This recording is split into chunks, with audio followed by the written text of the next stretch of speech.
from Rajiv Gandhi Foundation, from Communist Party of China, from the Chinese government through Chinese embassy. Not only this, the tax havens of Luxembourg donated Rajiv Gandhi Foundation every year between 2006 to 2009.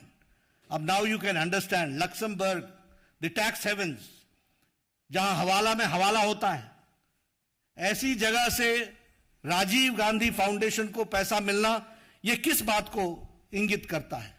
The same way, NGOs and companies who had deep commercial interests, they have donated money to Rajiv Gandhi Foundation. देश जानना चाहता है, first of all, it's a shame.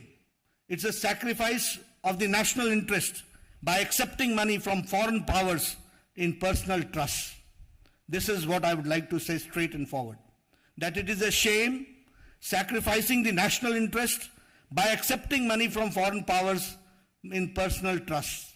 And the country wants to know what conspired between Rajiv Gandhi Foundation and the government of Chinese embassy, government of China. This is the first question which I would like to raise. The second question is, बहुत जल्दी थी.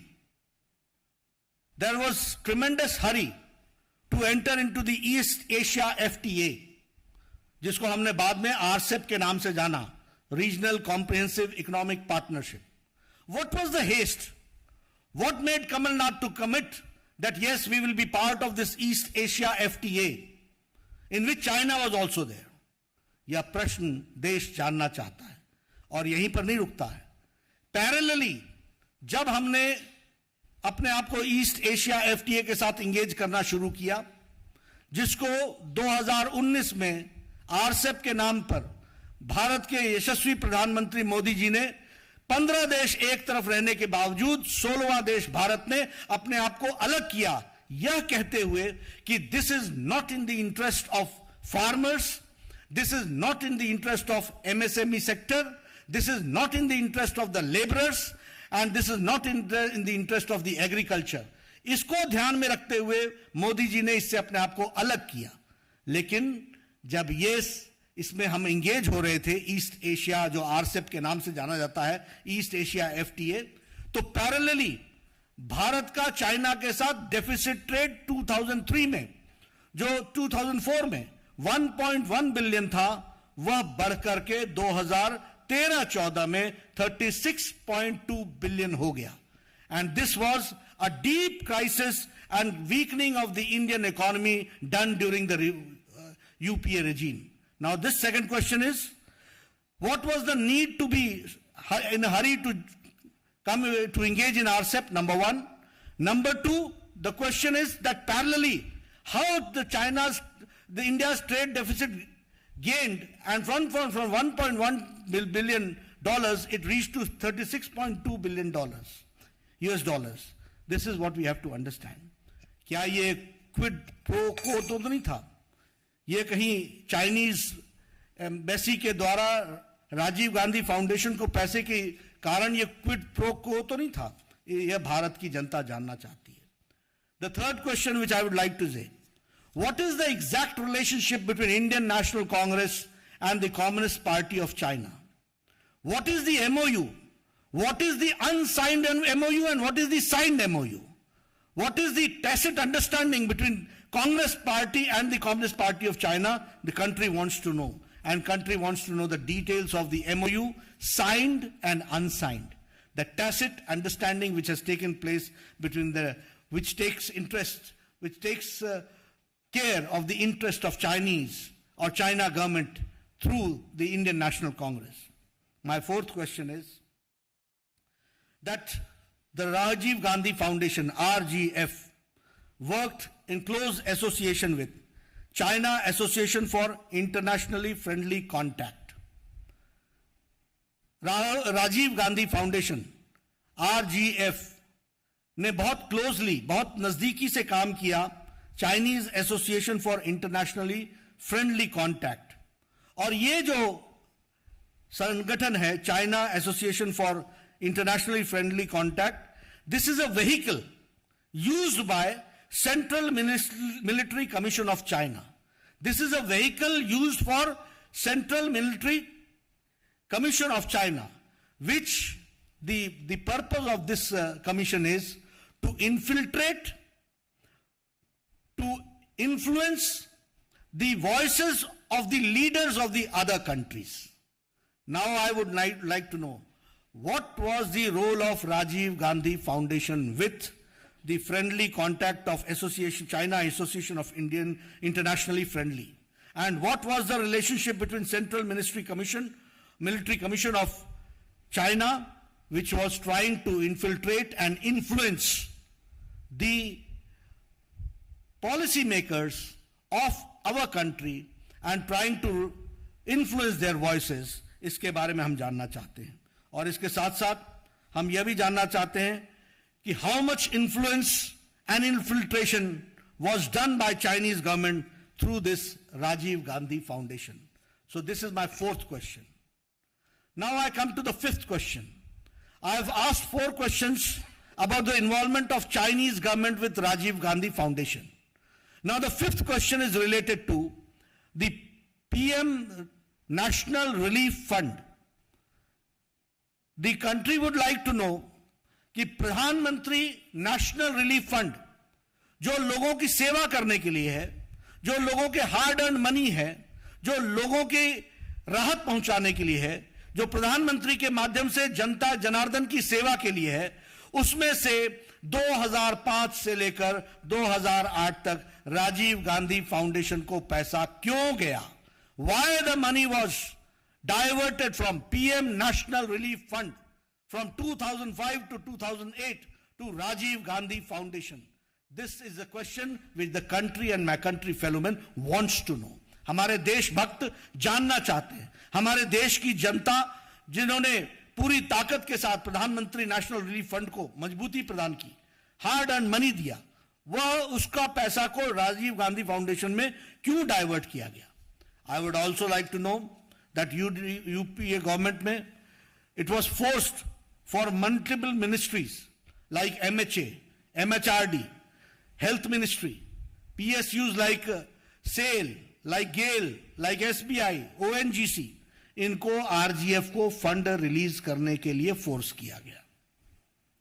मैं ये जानना चाहता हूं कि ये लोगों का hard earn money, my fifth question is the hard earned money of the people, why it was transferred and diverted to Rajiv Gandhi Foundation, which is a personal trust. What intention was there? इसमें intent क्या था? यह देश की जनता जानना चाहती. कारण क्या था? किस लिए दिया गया? यह सरकार, मनमोहन सिंह की सरकार, यह राजीव गांधी फाउंडेशन की सेवा के लिए लगी हुई थी या गरीब जनता की सेवा के लिए लगी हुई थी?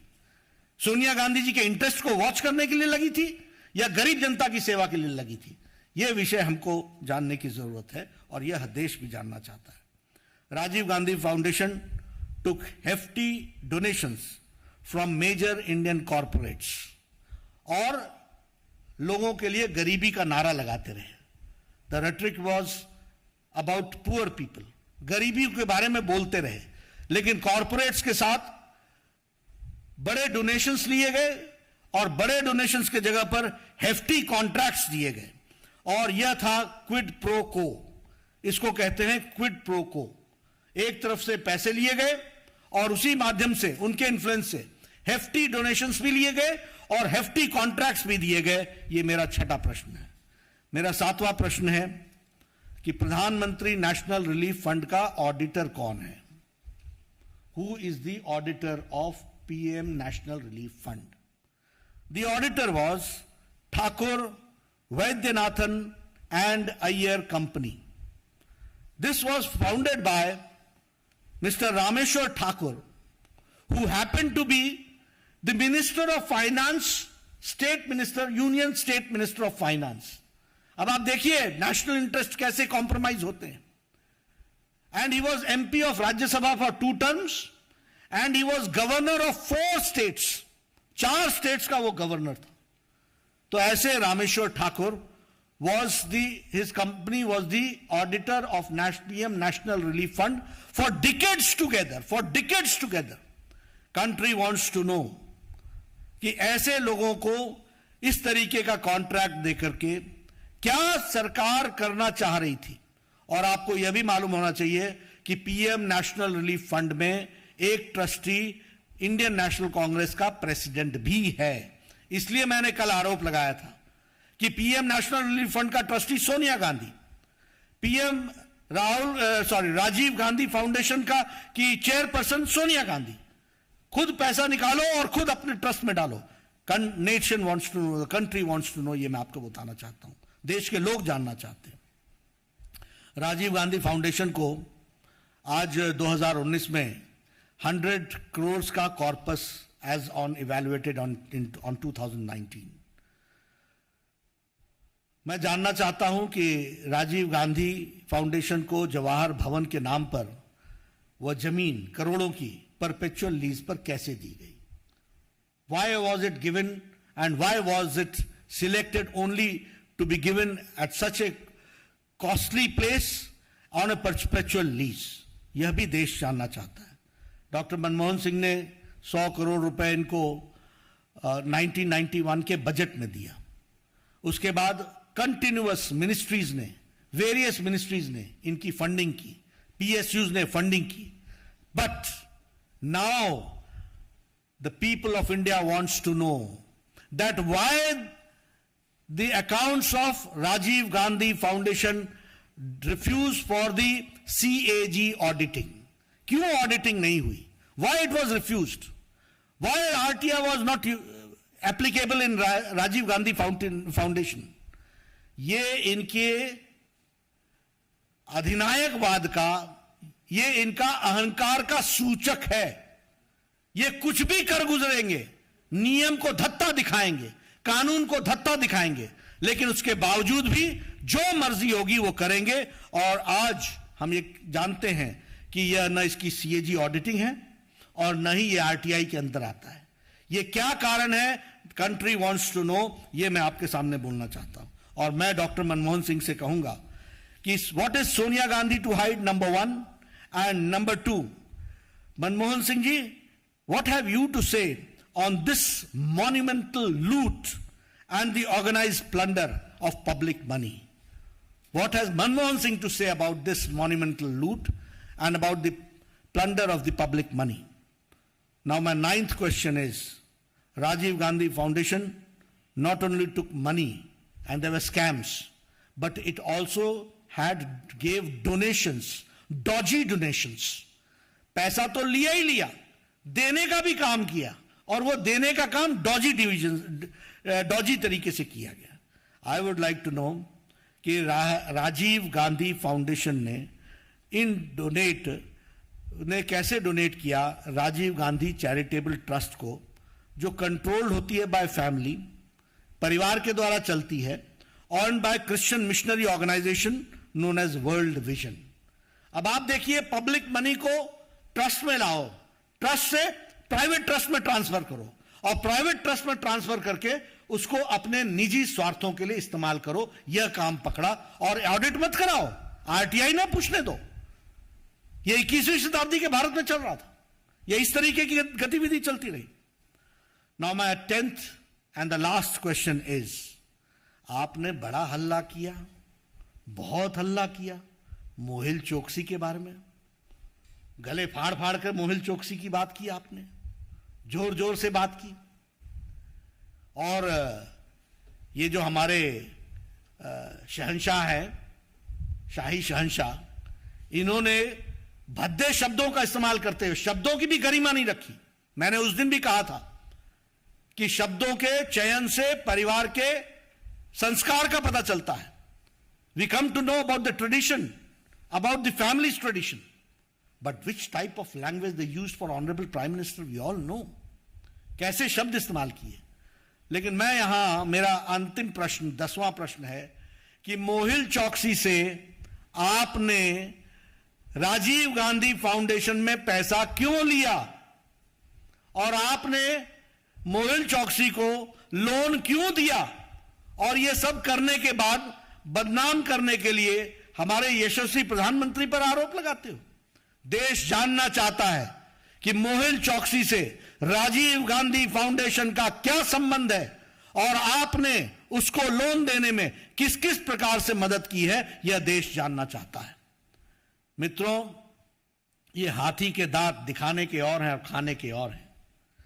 ये राजनीति लंबे समय तक आरोपित करके जिस तरीके से इन्होंने की है, भारत की जनता जाग चुकी है। मोदी जी के नेतृत्व में राजनीति की संस्कृति बदल चुकी है। Congress and corruption are synonym to each other, वह जा चुका है। आज सेवा भाव से भारत का विकास, सबका विश्वास और सबका साथ लेकर के चलने की बात है। और मैं रीइटरेट करता हूं भारतीय जनता पार्टी के राष्ट्रीय अध्यक्ष के दृष्टि से, हैसियत से, कि हमारी पार्टी यशस्वी प्रधानमंत्री श्री नरेंद्र मोदी जी के सारे कार्यक्रमों से पूरी ताकत से जनता तक पहुंचाएगी और विकास में अपना पूरा योगदान करेगी और भारत की तस्वीर बदलने में कोई कसर नहीं छोड़ेगी। और साथ ही साथ ये दोहरे चेहरे रखने वाले राजनेताओं को भी पर्दाफाश करने में हम कोई कसर नहीं छोड़ेंगे। हम इस बात को आपके सामने कहना चाहते हैं। आपने मेरी बात सुनी है, आपका बहुत बहुत धन्यवाद। देश से जो उठाए मैंने प्रश्न है, मुझे पूरा विश्वास है कि कांग्रेस पार्टी इस पर जवाब देने की हिम्मत करेगी। मैं चाहूंगा कि वह जरूर करें प्रजातंत्र के अंदर। धन्यवाद मित्रों। जी हां, तो बीजेपी के राष्ट्रीय अध्यक्ष जेपी नड्डा ने